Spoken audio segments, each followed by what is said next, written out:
嗨，大家好，我是坦平树，今天是2026年2月5号。這一期我們繼續胡聊胡適、胡指、胡 A 還有胡一金老師這兩天這個資本市場無論是胡適還是貴金屬還是期貨，可以說讓這個小散戶那是爽歪歪上竄下跳，充分的領略了什麼叫猴市來回割韭菜，來回嘎呀。先說说這個胡適這個胡適早盤就低開，然後一路下行，到了下午這個銀行股還有什麼老登股就是那個消費股紛紛出來護盤，尾盤收回來一些。截至收盤，滬指跌 0.64%， 深圳指跌 1.44%， 創業板指數跌 1.55%， 滬深兩市成交額 2.18 萬億。雖然在2萬億以上也照這個形勢下去，那可能很快就跌破2萬億，就不太好看了这成交量有點偏低了，比上個交易日來看少了3000多億。大家也知道這個2萬多億裡面很多都是量化，它的成交是量化貢獻的，真正的這個韭菜散戶不是太多。如果把量化去掉，那這個成交量我估計更難看。這個成交量就反映這個目前場內的資金是什麼個心態，積極不積極，看好不看好。今天可以說讓散戶也是爽透了上漲1611家，下跌是3719家，那是跌多漲少散戶昨天反彈回了一些，今天又交出去了所以你看这個就是坐電梯七上八下的，確實刺激。這麼來回割幾回那散戶賬戶裡的錢可是越來越少你別看這個指數好像跌幅不是太大只跌了 0.6%， 但是市場結構性分化顯著，貴金屬如高科技板塊跌幅居前，操作難度拉滿。前一陣子追這個貴金屬的，追這個黃金股的，高科技股的，現在恐怕都是在苦苦掙扎呀。老登板塊這個消費，比如白酒這些，這兩天在反彈。年前嘛，這消費板塊反彈一下也情有可原但是也都是僅限於反彈，沒有什麼前途。說是這個黃金這兩天這個黃金和白銀用蹦極來形容，那是一點都不過分就像極了那個蹦極運動今天這個現貨白銀價格直線大跳水，盤中白銀跌幅一度超過 16%， 前幾天是跌幅是 35%， 多刺激今天又來個 16%， 中間又反彈一下，這不跟蹦極一樣嗎？黃金也一樣現貨黃金今天是一度跌破4900美元每盎司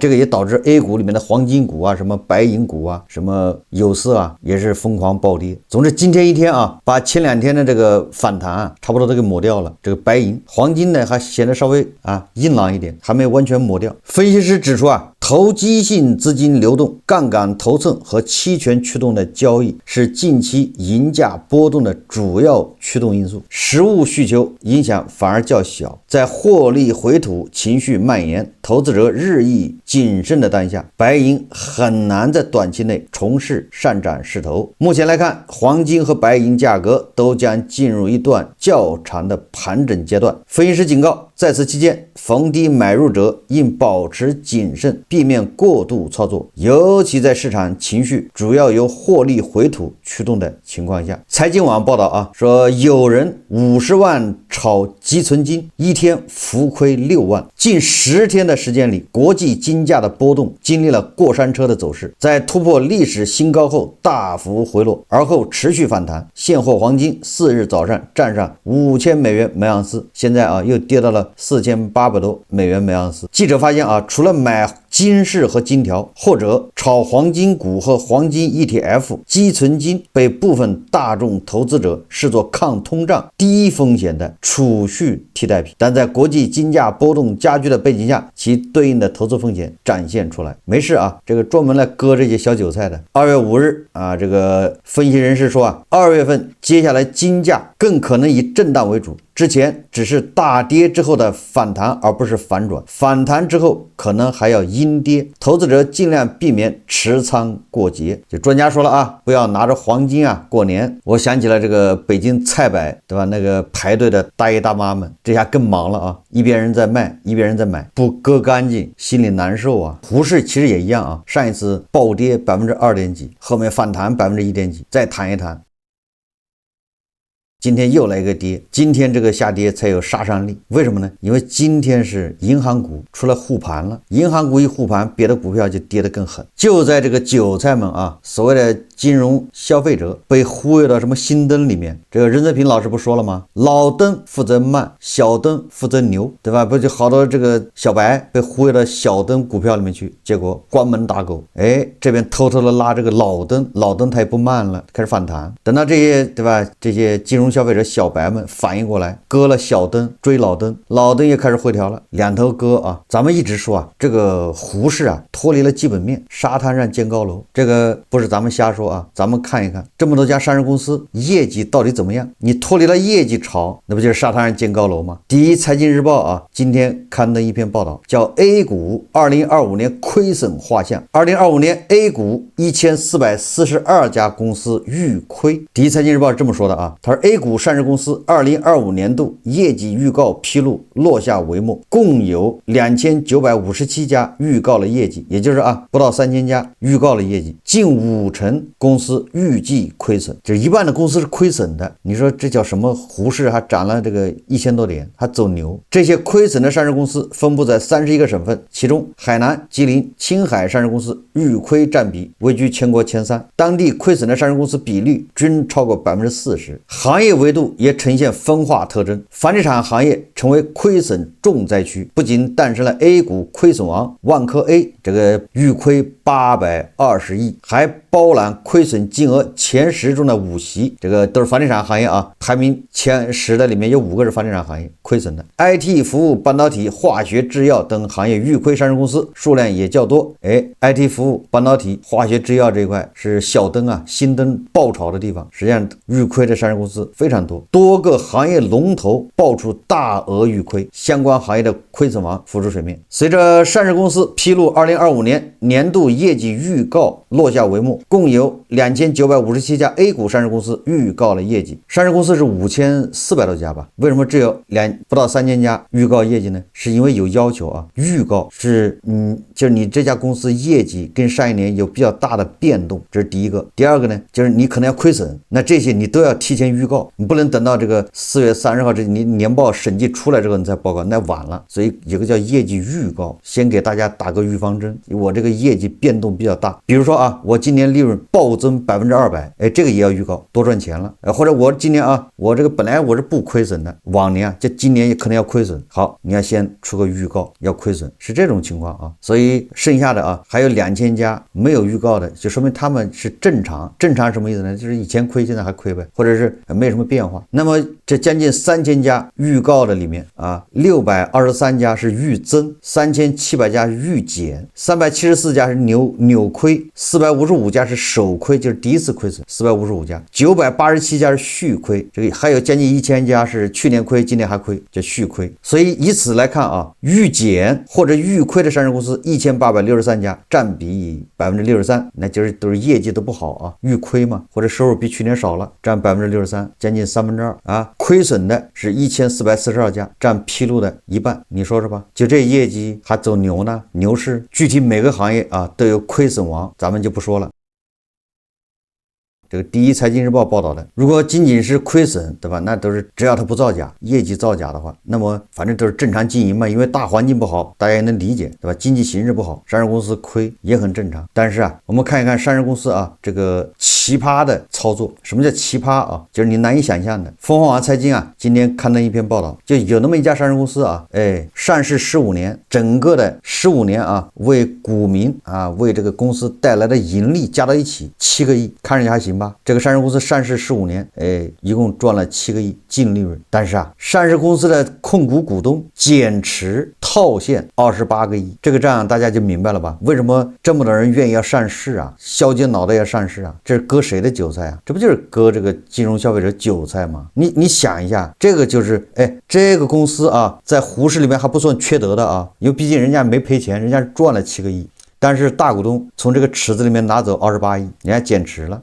假設這個公司啊，就是這大股東一家的，他是100%控股，對吧？你賺了7個億，15年賺7個億，他也就賺了7個億。揣口袋裡面。哎，他通過上市啊，人家轻輕松松拿走28亿，对吧？多了4倍。这還沒完呢，人家還控股啊，后面還沒賣完呢。人家如果全部賣完，那100億的拿走了。但是你指望他賺錢，反正15年給你賺了7個億。哎，這就是為什麼啊，在中國那麼多人削尖腦袋要欺詐造假上市呢？鳳凰財經啊說，這家公司就是巨力所具，走過40載風雨歷程，巨力所具在資本市場迎來了一場特殊的生日獻禮，受益於商業航天、深海系破等熱門概念加持，公司股價年內漲幅超90%，動態市盈率逼近1000倍。然而，在這場看似熱鬧的資本盛宴背後，這家上市15年的老牌企業卻暗藏多重隱憂，淨利潤累計不足7億，不及實際控制人楊氏家族這些年套現資金的1/4。此外，高負債、應收賬款高企、現金流持續失血的財務壓力日益凸顯，疊加股權質押、監管處罰等多重風險，股價狂歡與經營困境形成次元反差。不要緊的啊，反正散戶喜歡。你看商業航天呢，開玩笑的，這就是為什麼啊，哭死哭活的好多這個企業啊，它不僅要上市，在滬市要上市，還有好的跑到對吧，誤入什麼煙塵是吧？比如說跑到港股上市的，跑到這個納斯達克上市的，要哭死哭活的要回來，要回歸 A 股，為什麼呢？對吧？這就是典型的答案就在這兒。萬達的王老板，他本來在香港上市，對不對？他非要私有化，然後回滬市。恒大也是在香港上市的，也是要借殼深房，要回滬市。還有那個360，明明在納斯達克，對吧？不招人待見，人嫌狗不愛的，哎，人家一回滬市啊，就變成高科技股啊，那玩的風生水起。這個下面的觀點還不是我說的，是一個媒體說的啊，是一個什麼機構，他把名字引掉了，我想大家恐怕都看過了啊。說研究顯示 A 股玩家平均智力水平偏低，但情緒參與度全球領先。這個什麼本台訊近日一項來自 A 股行為觀察組織的非正式統計數據顯示，活躍在 A 股的炒股人群在風險評估、資產配置與信息甄別方面表現出顯著的直覺化決策傾向。通俗來說，想的不多，下手很快。你說這個滬市的這些啊，所謂的金融消費者輸了錢還被人羞辱，得出結論是 A 股的玩家平均智力水平偏低，但是啊情緒高漲，這個入木三分啊，就沒有比這個評論更準的了。嚴格來說啊，這個滬市參與者，我不能說100%，對吧？100%那就有點絕對，但是你完全可以說90%以上是智商偏低的賭徒，他還不是純粹的那種賭徒啊，他是賭徒裡面的智商偏低的，這個完全可以這麼說啊。哎，這就是滬市金融消費者的底色，智商偏低的賭徒。但是他人人都幻想着自己能成為賭王，哎，這就是為什麼啊，很多這個上市公司他死活要回歸 A 股的原因啊，這就是為什麼很多人要上市的原因啊。一上市，你看啊，他這個一輩子都賺不到，對吧？28個億，他能在資本市場一套現套28個億，你說這個巨力所具啊，你讓他去賺錢吧，你讓他賺28個億，15年才賺7個億，這就是中國資本市場的魔力。誰把這錢，他這個多套走的21個億從哪兒來的？不都是這些智商不高的賭徒的嗎？難道還是天上變來的嗎？難道還是政府印出來的錢嗎？對吧？這個楊氏家族啊，套现的21個億多套走的啊。我想啊，就是如果你智商正常的，又看到這些數據，對吧？看到滬市這些亂象，應該是遠離滬市才對。但是你還能去玩的話，那就說明你是個智商不高的賭徒。這還沒完，你看後面還有例子啊，那簡直是讓人大跌眼鏡啊！又一家上市公司啊，騷操作割韭菜，公然割韭菜。這個又是一家媒體報道啊，說有這麼一家上市公司啊，哎，不是監管號召上市公司回购股票嗎？這個我在很久以前就說過了啊，你監管你一號召什麼，有人就要幹，為什麼呢？因為有人就要鑽你的空子。你比如說啊，監管說提倡高分紅，那行，那我就分紅了。我這公司那麼虧得一塌糊塗，咱貸款咱做假賬分紅，為什麼呢？大股東股份多啊，你分的越多，我大股東拿的越多啊，那錢真金白银拿走了。不是你說提倡分紅的嗎？徐老板是不是分走了上千億，对吧？徐老板分走的是800多億還是上千億啊？這麼多年啊，人家都是通過分紅分走的，最後留了一個2萬億的大窟窿留給社會來買。你说说高分紅对吧？還這個啊，監管說提倡上市公司回購股份，人家美西方美的的資本市場是回購股份注銷了呢，就所有的股價就漲了嘛，因為股份注銷了就是濃度提高了嘛，對吧？就是大家占比都提高，那股價就漲了。本來是1億股的，這公司收購回去5000萬股，把這5000萬股一注銷掉，那公司的股本就變成5000萬股了，是不是這個道理？好，就有這麼一家上市公司啊，響應號召，人家也增持，這不有政策嗎？那個時候好像有扶持的資金，對吧？銀行利息還低，人家就增持了，他增持的價格大概在5塊錢一股左右，在那個區間買的。他增持完之後，他也不注銷，他也不幹啥，放在那兒。等到這股價漲到12塊錢的時候啊，公司一紙公告說要減持。你說這是玩啥呢？還這麼割韭菜的？就上市公司自己炒自己股票，這不是嗎？而且是合理合法的，這是你上面監管要求的。我是響應號召啊，我貸款增持了，這回購股票，上市公司貸款回购股票，那我這錢得還吧？我怎麼還？那不这股票賣掉還錢呢？不还錢，所以現在股價高了，我把它賣掉，這不就是上市公司自己炒自己股價嗎？炒自己的股票啊。這家公司叫福日股份，你說這個操作怎麼樣？體面不體面？就問你服氣不服氣吧。4.27萬股東遭遇精準收割。A 股市場又一家公司的操作讓數萬股東直呼看不懂。福日股份一紙公告，將此前回購的股份計劃通過集中競價方式減持，擬減持不超過1893萬股，按最新價格11.9元估算，涉及金額2.26億元。更讓投資者揪心的是，公司此前回購股份的成本遠低於當前市價，最高成交價5塊3一股，最低4.75元每股，平均那大概就5塊錢一股嘛。此番低買高賣，賬面收益便超過1.2億元。我就想知道這1.2億元是誰的？不都是這些智商不高的賭徒的嗎？還能是別人的嗎？所以說啊，這個有媒體評價，外媒啊評價胡適的參與者，對吧？是智商不高的賭徒，這太入木三分啊。